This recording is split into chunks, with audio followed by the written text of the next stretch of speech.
جلسه که در منظمه الان های به خدمت برادر عزیزی مانجاکان باران ایما فقط خواهیم یه سری اطلاعات بدیم به خدمت مردم عزیز. ایما جوانه ملکشاهی و تعداد فعالین مدنی هی جلسه که داشتیم در دنبال این موضوع منه که دلیل این حمله خودکشی و خودسوزی در نام شهرستان و این حس ناامیدی جوانه لچوسه.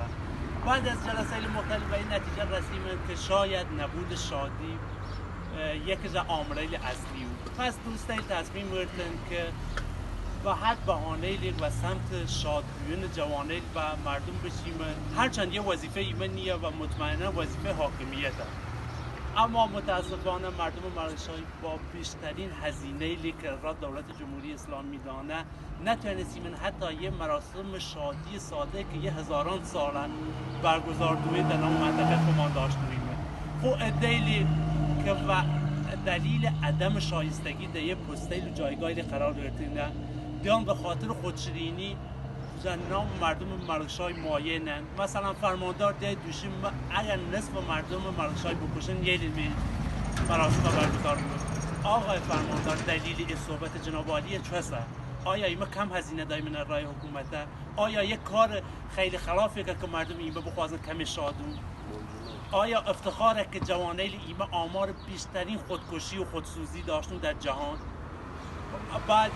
بعد از این مرحله امام جمعه که به ایما تاوره که های جریان مثلا حضرت علی که پرچمدار نیل دینیویه و دین اسلام ترویج داره هزینه خانواده خوی و کار کردن در باخیل یهودیه تامین کرده. ولی ایما امام جمعه غیر بومی هاته که جالب ها داره الان فعلا ها سفره که خارج از وستان و بهترین نفت من خوی و خانواده دین شادی کن.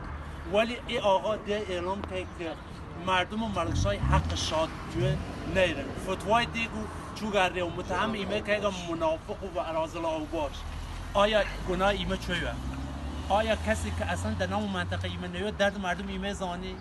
خوب بعد از ویشه ایمه نام خدا دادستان ده حکم زندان آقای جاکان دی که حداقل یه سه الان اگر عزیزه بیرون وضعیت جسمی یه دون اگر این آقا در یک کشور اروپایی بود دولت هزاران مثلا هزینه که یه ذره امید و زندگی داشته، ولی در منطقه ایمدیان و وحشی‌ترین حالت و بدترین حالت آقا دیان بیرون زندانی کن و بهترین ایام سال که ایام نوروز و یه باد کنار خانواده یا در نام زندانی یا الان خواهی مشکلات جسمی دیری همین الان ایمه خواهیم بریم مرا بیمارستان و یه دولت این مثلا در کل فقط خواهیم که آقای فرماندار پاسخگو آقای فرماندار امام جمعه و دادستان پاسخگوی حرکتی آنها